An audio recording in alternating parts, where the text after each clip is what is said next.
आपण पाहत आहात EDTV, बातमी अशी जिच्यावर तुम्ही ठेवणार विश्वास। जालना तालुक्यातील शेवली ही शाळा आहे जिथं विद्यार्थ्यांना केवळ पास होण्यासाठी प्रवेश दिला जातो। ज्या दिवशी त्याचा प्रवेश होतो म्हणजे शेवली गाव सोडता इतर विद्यार्थ्यांचा ज्या दिवशी प्रवेश होतो त्याच दिवशी तो ढ विद्यार्थी आहे हे संबोधले जातं, कारण तिथे 10वीच्या विद्यार्थ्यांना पास करण्याची गॅरंटी घेतली जाते। अशा या शेवलीच्या विद्यार्थ्यांमध्ये एक हिरा देखील चमकलेला आहे। जालना जिल्हा परिषदेच्या शेवलीच्या शाळेत शिकणाऱ्या एका 10वीतील अनिता आसाराम काकडे या विद्यार्थिनीने 15 ऑगस्टच्या परेडमध्ये प्रवेश मिळवला आणि आज तिला भारताचे पंतप्रधान नरेंद्र मोदी यांनी पत्र पाठवून तिचं कौतुक देखील केलेलं आहे। हे सर्व श्रेय खरं तर जिल्हा परिषदेच्या शिक्षकांचं आहे, ज्यांनी त्या अनिताला घडवलं। हेच अनिताचं घर आहे जे पडक्या घरात तिनं अभ्यास केला आणि आज ती पुढे पोहोचलेली आहे। या संदर्भात आज आपण तिची मुलाखत घेणार आहोत। तिच्याच शिक्षकांनी ती मुलाखत घेतलेली आहे। चला तर पाहूयात कोण आहेत शिक्षक आणि कशी आहे अनिता। नमस्कार, माझं नाव परमेश्वर रामराव जाधव। मी जिल्हा परिषद प्रशाला सेवली या ठिकाणी सध्या कार्यरत असून माध्यमिक शिक्षक या पदावरती कार्यरत असून आपण दरेगाव या गावामध्ये बसलेलो आहोत। या ठिकाणी आपल्याला या गावची आमची विद्यार्थिनी कुमारी अनिता आसाराम काकडे ही जी विद्यार्थिनी आहे हिची आपल्याला या ठिकाणी एक मुलाखत घ्यायची आहे। तर ही जी मुलाखत आहे ही मुलाखत एका विशेष गोष्टीबाबत या ठिकाणी आपण घेत आहोत। ती विशेष बाब म्हणजे काय, तर माझ्या शाळेची ही जी विद्यार्थिनी आहे अनिता आसाराम काकडे हिची एका शासनाच्या कार्यक्रमामध्ये प्रेरणा प्रोग्राम जो शासनाने आयोजित केला होता केंद्र शासनाने, तर या कार्यक्रमामध्ये हिची जिल्हा स्तरावरती निवड करण्यात आली होती आणि या निवडीमधून या विद्यार्थ्यांना गुजरात या ठिकाणी 10 दिवसाचं प्रशिक्षण देण्यात आलं होतं। हे प्रशिक्षण कृतीयुक्त प्रशिक्षण होतं। यामध्ये या विद्यार्थ्यांना भारतीय संस्कृतीचं दर्शन घडवण्यात आलं, जी की अत्यंत महत्त्वाची होती आणि अशी संस्कृती या विद्यार्थ्यांनी जपावी आणि समाजाला सुद्धा आपल्या या भारतीय संस्कृतीचं दर्शन घडवावं हा त्यामागचा एक हेतू होता। 10वी नंतर पुढे काय, फक्त PFC क्लासेस। माझं नाव अनिता आसाराम काकडे असून मी जिल्हा परिषद हायस्कूल सेवली या शाळेची विद्यार्थिनी आहे आणि मी आता 10वी या वर्गात शिकत आहे। माझ्या गावाचं नाव दरेगाव हे आहे। अनिता, आता तू हे सांगायचं की तुझे आई वडील हे काय काम करतात, त्यांचं शिक्षण काय आहे, त्याबद्दल थोडक्यात माहिती। माझे आई वडील जास्त वेळ शिकलेले नाही, कारण त्यावेळी त्यांची तशी परिस्थिती नव्हती आणि हे शेतीच करतात दोघे। तुझं घर कोणतं आहे? हे समोरचं दिसतंय, हे समोर दिसतंय तुझं घर। याच ठिकाणी बसून तू अभ्यास करतो। हो। आता तुझे सांग की तुझी जी निवड प्रक्रिया झाली होती तर ही निवड प्रक्रिया कशी झाली होती, तिथं तुला काय काय प्रक्रिया राबवली गेली, तालुका स्तरावरती काय झालं, तालुक्यातून निवड कशी झाली, जिल्हा स्तरावरती कशी निवड करण्यात आली, परीक्षा घेण्यात आली होती की मुलाखतीद्वारे निवड झाली, या गोष्टीची थोडक्यात माहिती सांग। अगोदर शाळेत फॉर्म वगैरे भरला, मग सरांनी सांगितलं की अशी परीक्षा आहे वगैरे, जावं लागतं वगैरे असं। मग नंतर म्हणलं काही हरकत नाही। मग मी आणि पप्पा दोघं गेलो होतो आंब्याच्या शाळेमध्ये। तिथे गेल्याच्या नंतर भरपूर विद्यार्थी आले होते। मग सर्वांना एक असं मोठा हॉल होता, तिथे बसवण्यात आलं होतं। मग त्यांनी आता 5-10 मिनिटं आम्हाला बसवलं। तिथे एक व्हिडिओ क्लिप दाखवली, त्यामध्ये थोडंसं अशी माहिती दिलेली होती की आपला भारत देश महान आहे, संस्कृती वगैरे बरीचशी असं माहिती होती। आणि त्यांनी आम्हाला विषय दिले 2047 नंतर विकसित भारत। ड्रॉइंग करायची होती, नाहीतर निबंध लिहायचा होता, नाहीतर मग कविता एखादी बनवायची होती। मग मला असं वाटलं की नाही, निबंध चांगला आहे, मग मी निबंध विषय निवडला। नंतर त्यांनी असं सांगितलं की अर्धा एक तास तुम्ही विचार करा या गोष्टीवर की तुम्ही नेमकं काय करणार आहे, कारण 5-10 मिनिटानंतर आमची परीक्षा होणार होती। त्यामुळे आम्ही 5-10 मिनिटांचा विचार केला। नंतर आम्हाला एका रूममध्ये बसवण्यात आलं। तिथे गेल्यानंतर मग परीक्षा घेण्यात आली होती आणि त्यांनी असं सांगितलं की तुम्हाला म्हणजे थोडासा अर्धा एक तास होता, तेवढ्या तासामध्ये तुम्हाला ते कंप्लीट करायचं होतं। मग नंतर मी जसं होतं तसं म्हणजे एवढं काही प्रॅक्टिस वगैरे काहीच नव्हती, त्यांनी ऑन द स्पॉटच विषय दिला होता। त्यामुळे मग ते गेल्याच्या नंतर मला जे काही आठवलं तसं त्यांनी सांगितल्याप्रमाणे लिहिलं वगैरे। आणि ते झाल्याच्या नंतर त्यांनी 1-2 तास तिथे थांबवण्यात आलं। मग नंतर त्यांनी पेपर वगैरे चेक केले, त्यामधून 200-300 विद्यार्थी जे हजर होते, त्यामधून त्यांना फक्त 15 मुली आणि 15 मुलं असं विद्यार्थी निवडायचं होतं। नंतर तसं झालं. त्यांनी 1-2 तासानंतर आम्हाला कळवण्यात आलं की नाही, की तुम्ही 15 विद्यार्थी आहात असे, की तुमची निवड झाली, बाकीच्या सर्वांनी घरी गेलं तरी चालतं. मग नंतर जे 15 विद्यार्थी होतो त्यांनी अर्धा 1 तास आम्हाला बसवण्यात आलं तिथं आणि नंतर इंटरव्ह्यू घेण्यात आला. त्यामध्ये त्यांनी असं सांगितलं की तुमचं नाव सांगा, कोणत्या शाळेतले आहेत वगैरे असं. तिथं तुम्हाला म्हणजे कोणते शिक्षक चांगले शिकवतात वगैरे, शाळा कशी वाटते तुम्हाला, शाळा जायला आवडतं का, भारताविषयी काय वाटतं, संस्कृतीविषयी काय वाटतं, तुम्हाला काय माहिती आहे त्याच्याविषयी, म्हणजे असे भरपूर इंटरव्ह्यूमध्ये आम्हाला प्रश्न विचारण्यात आले होते. आणि त्यानंतर मग आम्ही घरी आलो. त्यांनी सांगितलं की जर तुम्हाला जर असं काही तुम्ही पास झाले असं जर कळवायचं असेल तर आम्ही तुम्हाला ऑनलाईन कळू. मग त्यानंतर आम्ही सगळं घरी आलो आणि मग काही दिवसांनी असं मला कळालं होतं की त्यामध्ये माझा नंबर लागला, कारण त्यामधून फक्त एक मुलगा आणि एक मुलगी असे 2च विद्यार्थी जालना जिल्ह्यातून असे निवडायचे होते, तर त्यामध्ये माझा नंबर हा आला होता. आता ही जी तुझी निवड झाली होती, मग ही निवड झाल्यानंतर पुढची प्रक्रिया काय राबवली गेली? तुला कुठं पाठवण्यात आलं? तिथं तुला काय अनुभव आला? काय काय शिकवलं गेलं? तर हे तू थोडक्यात. हे असं माहीत झाल्याच्या नंतर त्यांनी आम्हाला परत आंब्याच्या शाळेत बोलवलं होतं, जिंनीमध्ये. आंब्याच्या शाळेत म्हणजे नवोदय विद्यालय. नवोदय विद्यालय तिथे बोलवलं आणि मग त्यांनी सांगितलं की एक असं डेट फिक्स केली आणि त्यांनी सांगितलं की आता गुजरातला जायचं, तिथे पंतप्रधान नरेंद्रजी मोदी शिकले होते, तर मग आम्हाला असं जावं लागलं त्यांनी सांगितलं. मग आम्ही तिथं गेलो, गुजरातमध्ये बघितलं. त्यांनी खूप चांगल्या प्रकारे मार्गदर्शन केलं. प्रेरणा स्कूलमध्ये गेलो, जिथे मोदीजीमध्ये शिकवले, त्यांचं शिक्षण झालं, ती शाळा दाखवली वगैरे, ते बेंच वगैरे सगळं तिथे बसत होते असं सांगितलं. ते त्यांचं जे जुनं घर होतं ते दाखवलं, पंतप्रधान नरेंद्र मोदी यांचं हे जुनं घर होतं. नंतर ते कसे झाले, त्यांची जी चहाची जी टपरी होती, ते कप वगैरे, ते कॅटली, हे सगळं दाखवलं. नंतर ते रेल्वे स्टेशनच्या असं बाजूला त्यांची जी ही होती टपरी, ती दाखवली की अशा परिस्थितीतून ते गेले, त्यांची किती अशी बिकट परिस्थिती होती, त्यांच्याजवळ पैसे नव्हते वगैरे. त्यांची आई पण अशी म्हणजे खूपच आजारी वगैरे राहायची. मग नरेंद्र मोदी यांनी सांगितलं की माझी पण आई म्हणजे खूप म्हणजे त्यांच्या आईकडे बघून त्यांना फार दुःख वाटायचं. ते म्हणायचे माझ्या आईला दुसऱ्याच्या घरी कामाला वगैरे जावं लागायचं असं तसं.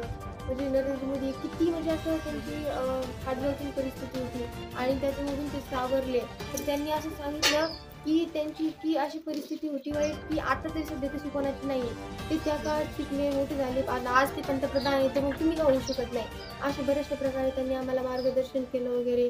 तिथले काही कीर्ती तोरण, हटकेश्वर मंदिर, रेल्वे स्थानक वगैरे अशा जे महत्त्वाचे ठिकाणं आहेत मोदीशी रिलेटेड, अशा ठिकाणी आम्हाला नेलं आणि मार्गदर्शन सांगितलं. त्यांनी एकच सांगितलं की आपल्याला जर शिकायचं असेल तर पैसे वगैरे मॅटर नाही करत. जर आपल्याला मनातून जर इच्छा असेल ना तर ते नक्की होतं. बरोबर. हे माणूस मोठा होण्यासाठी परिस्थिती मोठी चांगली असायला पाहिजे, या गोष्टीची काही आवश्यकता नसते. माणसाला मोठं होण्याची इच्छा असली पाहिजे, जिद्द असली पाहिजे आणि चिकाटीनं माणसाने काम केलं तर माणूस नक्कीच मोठा होतो. परिस्थिती गरिबीची आहे म्हणून आपण शिकू शकत नाही, माझी परिस्थिती गरीब आहे म्हणून मी मोठा होऊ शकत नाही, तर ही गोष्ट चुकीची आहे. आणि परिस्थिती यामध्ये अडथळा निर्माण करतच नाही. मुळात जिद्द महत्वाची आहे आणि मोठं होण्याची इच्छा जी आपली ती महत्वाकांक्षी आपली असली पाहिजे, हे तुला यातून शिकायला मिळालं. आता त्या ठिकाणी आणखी भारतीय संस्कृतीचं दर्शन घडवणाऱ्या काही गोष्टी तुम्हाला त्या ठिकाणी दाखवण्यात आल्या का? तर अशा काही गोष्टी त्या ठिकाणी आठवतात का तुला, ते आपल्याला काही असं मार्गदर्शन करण्यात आलं, याबाबत काय सांगतो? याबाबत म्हणजे त्यांनी काही मंदिरं वगैरे दाखवली, धार्मिक स्थळं. तिथे त्यांनी सांगितलं की असं म्हणजे काही वेळा आपण जातो कचरा फेकतो वगैरे असं, ते आपण असं नाही करायला पाहिजे, स्वच्छता वगैरे असं बाळगायला पाहिजे. आणि जी जुनी मंदिर होती ते काही वेळा असं काही झालं युद्ध वगैरे, त्यामध्ये बरीचशी ते नष्ट झाली, पण त्यांनी खूप चांगल्या पद्धतीने जे बनवले ते आता आपल्याला तसं नाही बनवता येईल. त्याच्यामुळे जी पहिली जी संस्कृती आहे वगैरे ते आपण व्यवस्थितपणे ठेवली पाहिजे वगैरे असं सांगितलं. म्हणजे ज्या भारतीय संस्कृतीचं दर्शन घडवणाऱ्या ज्या पुरातन आपल्याकडे वास्तू आहेत, शिल्प आहेत, याचं आपण संरक्षण केलं पाहिजे. त्याची नासधूस न होता आपल्या पुढच्या पिढीसाठी कळालं पाहिजे की आपल्याकडं ते किती महान तंत्रज्ञान त्या काळामध्ये सुद्धा उपलब्ध होतं आणि जे की आजपर्यंत टिकून राहिलेलं आहे ना. या गोष्टीचं महत्त्व आपल्याला पटावं आणि त्या गोष्टीचं महत्त्व वाटावं म्हणून आपल्याला त्या गोष्टीचं दर्शन त्यांनी त्या ठिकाणी घडवलं. बरं. आता हे जे सर्व अनुभव आले, तर या सर्व अनुभवातून तुला काय वाटतं की तुझ्यामध्ये काय परिवर्तन झालं, तुला तिथं काय शिकायला मिळालं, काय तुला त्याच्याबद्दल तुला काय वाटतं? बराच म्हणजे अनुभव आला, बरेच शिकण्यासारखे मिळाले. म्हणजे आपण कसं वागायचं समाजासोबत वगैरे, एखाद्या मोठा व्यक्ती आहे कसं बोलायचं, आपण त्याचा आदर कसा करायचा. म्हणजे त्यांनी असं सांगितलं की नरेंद्र मोदी हे पंतप्रधान जरी असले तरी ते दुसऱ्याचा मान ठेवतात. म्हणजे ते असं असं स्वतःला मोठं समजत नाही वगैरे असं, तर आपण सर्वांचा मान ठेवला पाहिजे असं तसं. आणि म्हणजे असं दुसऱ्यांशी आपण असं वाईट असं वागलंच नाही पाहिजे, चांगलं वागलं पाहिजे नेहमी. हम्म. असं सांगताना आम्हाला शिकवलं सुद्धा. आणि भेदभाव नाही केला पाहिजे हा, वगैरे कुणामध्ये भेदभावची हा. भावना आपल्यामध्ये नसली नसली पाहिजे. पाहिजे. आता या सगळ्या गोष्टींचा उपयोग तू तुझ्या जीवनामध्ये कसा करशील? नक्की होतोच जीवनात आपला उपयोग. कारण बरेचसे आपलं म्हणजे असं त्यांनी सांगितलं की आपण भेदभाव नाही करायचा असं तसं. म्हणजे काय बऱ्याचशा वेळेस असं होतं की वर्गात म्हणजे खूप समाजाचे वेगवेगळ्या असतात, तर काही मुली काय करतात एकमेकीशी बोलत नाही की माझ्या समाजाची नाहीये असं तसं होतं. त्यांनी आम्हाला सांगितलं की समाज वगैरे असं काही नसतं, फक्त ते माणूस आहे, फक्त एवढंच महत्वाचं आहे. बाकी समाज वगैरे आपण असा भेदभाव नाही करायचा. तर तसं होतं की वर्गात मी जास्त म्हणजे असं पहिल्या वेळेस एखाद वेळेस घडला असेल चुकून, पण आता जास्त तरी तसं नाही होत. म्हणजे मी नाही करत, सगळ्यांशी बोलते असं वगैरे. या सर्व गोष्टीचा अनुभव घेण्याच्या अगोदर या परीक्षेत तू पास झाली, तुला तिथं सन्मान मिळाला, तुला त्या ठिकाणी पाठवण्यात आलं आणि तिथून तू प्रशिक्षण घेऊन आली. या सगळ्या गोष्टींचा अभिमान सर्व शाळेतले विद्यार्थी आणि शिक्षक यांनाही वाटला होता, बरोबर? मग त्यानंतरच हे परिवर्तन झालं का अगोदर पण? अगोदर पण हा. होतं, पण त्यानंतर खूप जास्तच प्रमाणात झाले ते. हा, म्हणजे सकारात्मक बदल झाला की सकारात्मकच बदल झाला. चांगला बदल झाला? बरं. हा. म्हणजे सगळ्यांचा तुझ्याकडे पाहण्याचा दृष्टिकोन एकदम बदलला. बदलला. म्हणजे सगळ्यांना असं वाटू लागलं की अभिमान वाटत असेल ना की हा, आपल्या वाटतं वर्गातली सगळ्यांना. अनिता नावाची मुलगी आपल्या वर्गातली आहे आणि ती एवढ्या मोठ्या चांगल्या ठिकाणी तिला जाण्याची संधी मिळाली. या सगळ्या गोष्टीचा अभिमान त्यांना पण वाटत असेल. वाटतं. ठीक आहे. घरच्या लोकांना, आई वडिलांना, घरच्यांना पण फार जास्त, गावातल्या काही लोकांना गावातल्या वाटतं. पण लोकांना. बरं, आता स्वातंत्र्य दिनासाठी जे तुला पंतप्रधानांकडून निमंत्रण मिळालं होतं त्या ठिकाणी लाल किल्ल्यावर उपस्थित राहण्याचं, तर त्यावेळेस तुला कसं वाटलं की आपल्याला पंतप्रधानांचं ध्वजारोहणासाठी, स्वातंत्र्य दिनाच्या ध्वजारोहणासाठी उपस्थित राहण्याचं निमंत्रण जे मिळालंय, मग ही जी बातमी जेव्हा तुला पहिल्यांदा कळली त्यावेळेस कसं वाटलं? खूप छान वाटलं होतं. म्हणजे असं विचार पण नाही केला कधी की असं कधी होईल, पण नंतर एकदम असं कळाल्यावर खूप चांगलं वाटलं होतं. म्हटलं असं असं पण होऊ शकतं असं वगैरे. बरं, ही संधी तुला कशामुळे मिळाली असं तुला वाटतं? ही संधी अभ्यासामुळेच मिळाली नसती, शिक्षणामुळे. शिक्षणामुळे. बरोबर आहे. जर शाळेत गेली नसती तर असं झालंच नाही. तर एवढी सगळी तुला संधी मिळाली असती का कधी? नाही. म्हणून काय आपण तू बाकीच्या मुलींना काय संदेश देशील? की शिक्षण हे खूप महत्वाचं आहे. तुम्ही कोणत्याही परिस्थितीत शिक्षण घेणं हे खूपच महत्वाचं आहे. घेतलंच पाहिजे तुम्ही. आता तू ज्यावेळेस पंतप्रधानांच्या निमंत्रणानुसार ज्यावेळेस लाल किल्ला या ठिकाणी दिल्लीला गेली होती, तर मग त्या ठिकाणी कसे कसे अनुभव आले? पंतप्रधानांनी तुम्हाला काय संदेश दिला त्या ठिकाणी आणि किती जवळ तुमच्या ते होते, या गोष्टीबद्दल थोडी माहिती. त्यांनी खूप चांगल्या प्रकारे मार्गदर्शन केलं होतं. लाल किल्ला आम्ही तिथे गेलो होतो 15 ऑगस्ट त्या दिवशी. तिथं त्यांची एक म्हणजे स्पीचेस होती एक ते 2-3 तासाची. तर त्यांनी खूप चांगल्या प्रकारे सांगितलं म्हणजे आपला असं समाज कसा पाहिजे, काय आपल्याला जे भारत देश आहे आपल्याला विकसित करायचं आहे, ते कशा प्रकारे करायचं आहे त्यासाठी शिक्षण फार महत्त्वाचं आहे. आपण शिकलं पाहिजे. आता हे जे म्हणजे असं देश आहे याच्यामध्ये आता बऱ्याचशा वेळा आपल्याकडून पण काही बऱ्याचशा चुका होतात, ते आपण नाही होऊ दिल्या पाहिजेत. आणि समाजात वावरताना सर्वांशी चांगलं वागा, म्हणजे समानता में एकता असं होईल. आणि सर्व एकजुटीने जर आपण कोणतंही कार्य केलं तर ते निश्चित सफल होतं. आणि बऱ्याचशा ठिकाणी असं सांगितलं की त्यांनी की आपल्या समाजाचे असे काही लोक असतात की म्हणजे त्यांना ते कळत नाही, कारण त्यांचं शिक्षण नसतं. ते कळत न कळत या समाजाचे म्हणजे काहीतरी नुकसानच करत असतात, पण त्यांना शिक्षण नसल्यामुळे त्यांना त्या गोष्टीची जाणीव होत नसते. त्यामुळे त्यांचं असं म्हणणं आहे की बऱ्याचशा विद्यार्थ्यांची म्हणजे ते हुशार खूप आहेत, फक्त त्यांना शिकण्याची जी आहे ती कमतरता आहे. त्यामुळं त्यांनी असं सांगितलं की तुम्ही शिका, कारण शिकल्यानंतर तुम्हाला बऱ्याचशा गोष्टीचा अनुभव येईल. वाईट काय आहे, चांगलं काय आहे या गोष्टीतला फरक कळेल. आणि तुम्ही शाळेत गेला तर इतरांशी कसं बोलायचं, सरांशी कसं बोलायचं, कसं वागायचं, हे सगळ्या गोष्टीचं तुम्हाला जे माहिती होईल असं करा.